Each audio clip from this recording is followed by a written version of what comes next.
When I think about human dynamics, human behavior, the pain-pleasure principle, and you think about, like right now it's July 2022, and the S&P is down, the NASDAQ is down, the Dow Jones is down, cryptocurrency, Bitcoin, it's all down, going through massive gyrations with the recession, the looming recession. We know the government or the White House is trying to change the definition of what a recession is, and basically what it's always been is 2 negative quarters of GDP. That's always been the definition of a recession, but now they're trying to change that. With that, whenever calamity comes, after calamity, folks begin to ask themselves a different question, a reactionary question. And right now what I'm hearing a lot is, am I investing too much into my 401k for retirement? That's a repetitive question that's going on. I'm not here to say yes or no, but I'm here to ask other questions around that could lead to better decisions. And if you ask the right question, you could always get to a place where your decision making is based on logic, math, and science, not emotional timidity, not a gut level hunch. And what that basically means is everything in life we do, it's based on emotion, but the pros are the ones that come in at the end after emotion and make a final decision with some logic that's sprinkled in. The ones that make the best decision are the ones that really understand the logical approach. So let's get into it right now. We're going to talk about 3 different things on what that looks like during this process and how to really be able to take that next step and really be able to create the financial freedom that not only gives you the ability to do what you want, when you want, with who you want, and how you want. It's all relative. But at the end of the day, create generational wealth along the way, and at the same time, how to get multiple uses of each and every dollar, whether it's economic winter, spring, summer, or fall. Thank you so much, and we look forward to getting into this. And in your current situation, the first thing that always comes to mind is, what are you actually spending, not only on a month-to-month basis from your budgetary thing, but what does it look like, where your money's going? How much is going towards food? How much is going towards gas? How much is going towards going out to eat and a lifestyle? Because I now know that with inflation here, 40-year highs, what's beginning to happen is folks that had a certain amount of money coming in every month, let's call it $9,000 or $10,000, but because the cost of food and the cost of gas has gone up, and let's say at the end of the month a year ago they were able to save, or you were able to save $1,000, but now because of the erosion, that $1,000 is now $200, right? Because gas costs more, food costs more. You still go out to eat the same amount of times, and that's starting to erode your pocket. So now, are you going out to eat less? Are you going past the match on your 401k?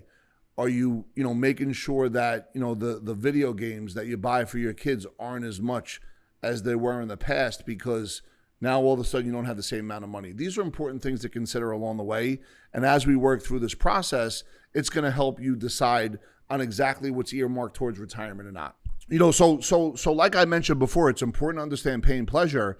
And right now, let's say if you're in your mid 40s, 30s, or 50s, and you have material things that you and your spouse or, life partner, anyone in your circle that you enjoy to do, whether it's play golf, whether it's going on 5, 4, 3, or 2 vacations a year, whether it's, doing some traveling with your kids as far as sports or anything else that's going on, what is it that you enjoy doing?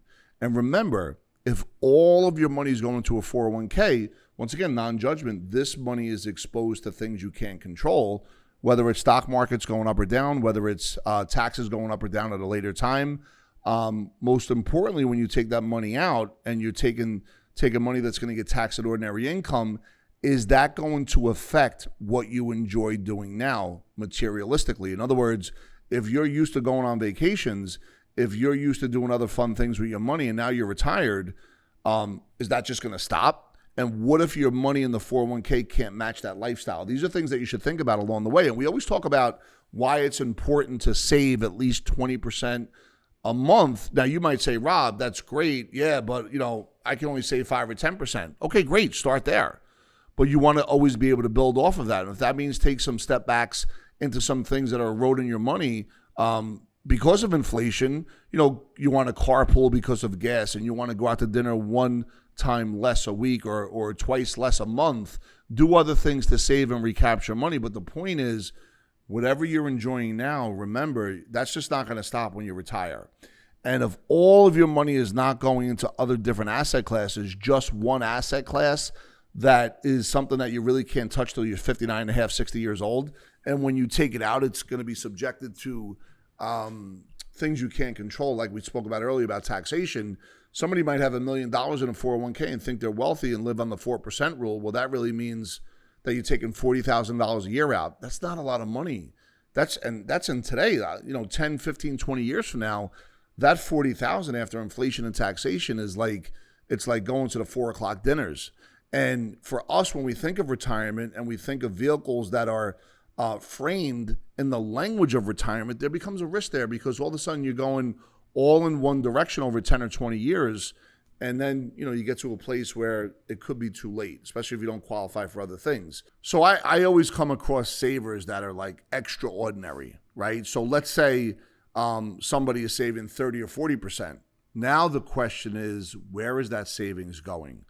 Is it going into something that is subjected strictly to the exposure of the recession, the exposure of inflation, taxation, lost opportunity cost, and risk? And the question really becomes, is that really efficient, especially when the calamity belt came out about 3 or 4 months ago, and we realized that we were in inflation that eventually is going to turn into a recession? Maybe those extra dollars above 20% could be deployed in something that creates liquidity now, that gives you the ability to take advantage of different stocks or pieces of real estate or other investments that are going to be on a discount. Because if you look at 2022, things are getting on sale more each day or each week than the week before. And the person that is liquid, the person that has money that they could deploy into these investments, is the same person that's going to be able to take that next level of success. And all of a sudden, 3, 4, 5 years from now, because of what happened in 2022 and because of liquidity, that's a whole different generation worth of wealth that could be created if proper planning is in place. So with that, if you have any questions, feel free below to ask any questions. If there's any videos that you want us to do, feel free to ask us to do any videos.